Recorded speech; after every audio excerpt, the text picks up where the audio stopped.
more games than any other quarterback in Michigan State history. And now he's playing for the Washington Redskins this week, though. Kirk Cousins is spending a little time in his hometown of Holland. At a great event, he wants you to come out too.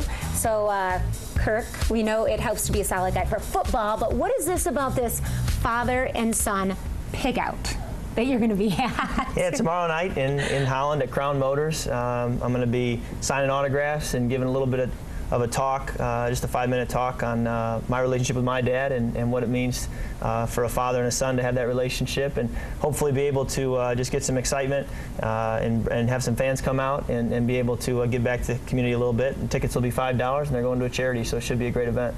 You've certainly had quite a remarkable journey since your time at Holland Christian. Has it been really fun now to be back in Holland, to catch up with all your old friends, former classmates, to really kind of reconnect before you head out to D.C.? Definitely. My favorite time of the year is to be able to come back to Holland, see old high school friends. I've kept in touch with all my high school friends. They would road trip to my college games and buy tickets on their own, and they've been very supportive, so I love getting back to town. And I don't think there's a player in the NFL who's more supported by his hometown and by his home area than I have been by Holland and by the Grand Rapids area, so it means a lot for me to be able to come home.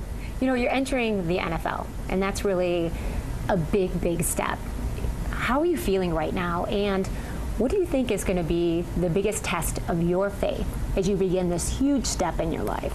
Well, as a rookie, everything's new and it's a challenge. And the NFL is, it's a great game, but it's very, very difficult. And so this first year, I think, is going to be a long year. I didn't have much of an off season this past spring as I was preparing for the NFL draft. So as we get late into the season, it's going to be tough. But I'm excited for this challenge. And again, I think God has a plan for me. I think He's brought me to Washington, D.C. for a reason. And I'm stepping out in faith and just trusting that He's going to show up. You know, it's interesting to watch your journey through high school and then eventually you playing for the Spartans. And all along, you sort of have been like an underdog.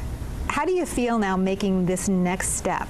Well, there's no doubt that I have felt, coming from Holland Christian, wasn't that heavily recruited, went to Michigan State, wasn't necessarily expected to be the future starting quarterback at Michigan State, but was able to do that. And I didn't expect to fall in the NFL draft to the 4th round and end up in D.C. That was not a team that I was looking at ending up on. But certainly, again, I'll be a backup starting out my NFL career, and that's the case for many rookies. But I will be a bit of an underdog and have a bit of a mountain to climb, but it's nothing new for me. So it's one more challenge to try to overcome, and there are a lot of people supporting me and praying for me, and that's going to make a big difference as I enter this next challenge. Yeah, well, it's no secret to our viewers. I went to Michigan State, and student athletes are a big deal on a big campus like that. Now you go into an even bigger arena, professional football player. How do you maintain being such a great role model? Because you've been a positive person, you have awesome grades, and appears to be that you have a great vision for yourself. What's your advice to people to kind of stay that course? Because obviously it's a big world out there and not everybody does. Well, most importantly, I think it's important, my faith and the fact that I'm constantly in Scripture, reading Scripture, and having a close relationship with God. But on top of that, I'm fortunate enough to have great people around me. I have great parents who are very involved in my life. They don't think I'm all that cool. They don't think I'm that big of a deal. It must be the secret. They keep me humble. I have an older brother who doesn't think I'm all that special. He loves me, but he doesn't think I'm all that special, so he keeps me humble. My younger sister keeps me humble. And so I have great people around me, great high school friends who, as much as I've gone on to do things in football, they still see me as the same nerdy guy in high school. So I have people around me who have done a great job of keeping me grounded, keeping me focused, and I think that's a big reason why I'm here today. How far ahead to the future do you look? Do you have a a 6-month plan, a 1-year plan? How do you kind of envision yourself? You could say, what's the Kirk Cousins going to be like a year from now, 5 years from now? Well, as an athlete, having a plan, having goals is very important. Coming out of high school, I can tell you honestly, I didn't say I was going to be in the NFL. I took it maybe a little more short term than that. I am living a dream, the fact that I'm able to be in the NFL, let alone playing for a team like the Washington Redskins. But certainly I do have a dream of hopefully being a starting quarterback one day, whether it's in Washington or somewhere else. And it's not going to happen overnight. I'll take it day by day and just do what I can each day to develop myself and hopefully one day get that opportunity to become a starting quarterback for an NFL franchise. We hope you have a long and successful career, but we know that players, those careers end. What else do you like to do? What else do you plan to do? Maybe you're kind of working on that side of things right now.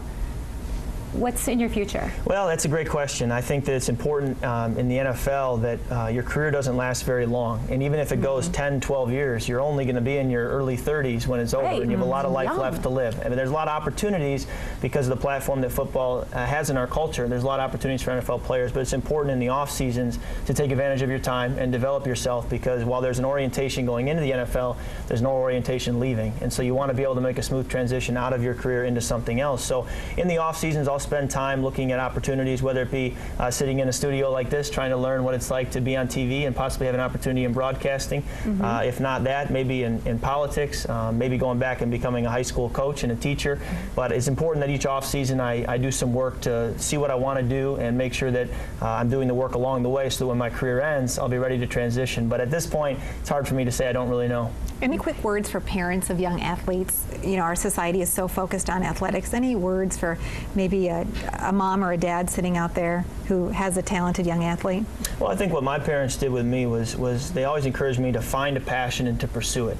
It didn't have to be football, it didn't have to be a sport, but they said find something you're passionate about. They tried to, in their wisdom, help me find what that passion was and encourage me in that passion. But if I was passionate about it, they wanted me by all means to go after it. And so once I found that it was football, they really challenged me to put all I could into it. And in high school, to make sure I did the things in the summer to work hard and to not just show up and play on the games, but to do the work throughout the year to develop a work ethic towards that passion. So I would say whatever your kid's passion is, whether it be in art or music or in sports, point them towards that passion and then really try to challenge them to do all they can to make themselves the best they can be within that field. That's wonderful. Well, we appreciate you coming to our set today. Remind us again how people can get in touch with you tomorrow night.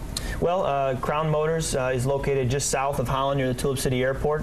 Tickets are $5. There's room for 250 people, and there's going to be a pie eating contest, an inflatable bungee, there's going to be race cars, so there's going to be all kinds of fun stuff, some prizes, and it's going to be a neat thing. So come on out. I'll be signing autographs and like I said, giving a short talk. Sounds like fun.